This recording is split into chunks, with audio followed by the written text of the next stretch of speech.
क्या आपने कभी सोचा है, जब हम ध्यान में बैठते हैं और ओम का उच्चारण करते हैं, तो ऐसा क्यों लगता है जैसे पूरा शरीर कंपन करने लगता है? क्या सच में इस एक अक्षर में ब्रह्मांड की ऊर्जा छिपी है? आज हम समझेंगे ओम का वो रहस्य, जिसे अध्यात्म ने हजारों साल पहले जाना और विज्ञान ने अब स्वीकार किया है। भारतीय वेदों में कहा गया है, ओम इत्येतदक्षरम ब्रह्म, अर्थात ओम ही ब्रह्म है। ब्रह्म मतलब वह चेतना जो पूरे ब्रह्मांड में व्याप्त है। ओम 3 अक्षरों से बना है, अ, उ और एम। यह तीनों अक्षर जीवन के 3 चरणों का प्रतीक हैं।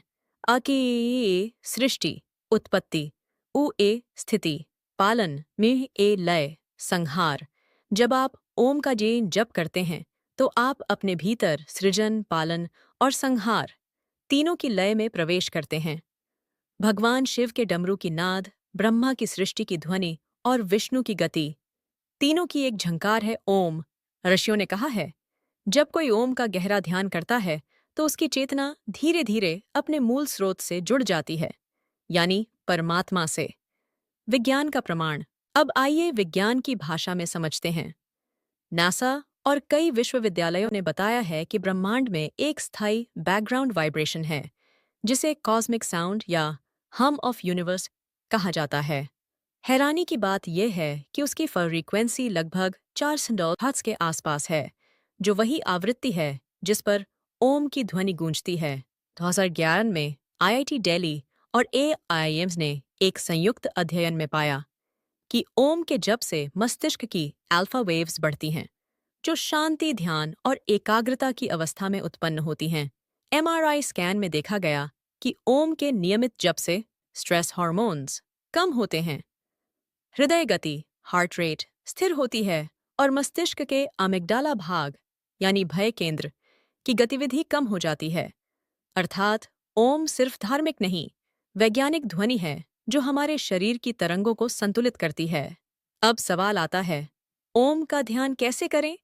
सबसे पहले शांत स्थान पर बैठें, आंखें बंद करें, 3 गहरी सांस लें, फिर मन में या धीरे आवाज में बोलें, ओम। 3-4 सेकंड तक उच्चारण करें, जिसमें ओ लंबा और आई एम बी ए पर कंपन महसूस हो। आप पाएंगे छाती, गले और सिर तक हल्का कंपन महसूस होगा। यही कंपन आपकी कोशिकाओं को संतुलित करता है और विचारों को शांत करता है।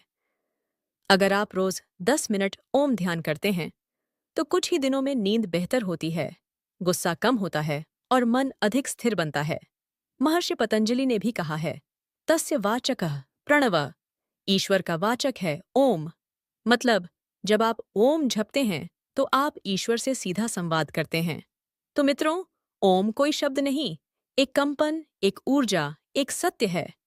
यह हमारे भीतर और पूरे ब्रह्मांड में एक साथ गूंजता है। वेदों ने इसे परम नाद कहा और विज्ञान ने इसे यूनिवर्सल फ्रीक्वेंसी कहा। दोनों की मंजिल एक है, शांति और एकता का अनुभव। तो अगली बार जब आप ध्यान करें, सिर्फ बोलिए ओम और अनुभव कीजिए अपने भीतर का ब्रह्मांड।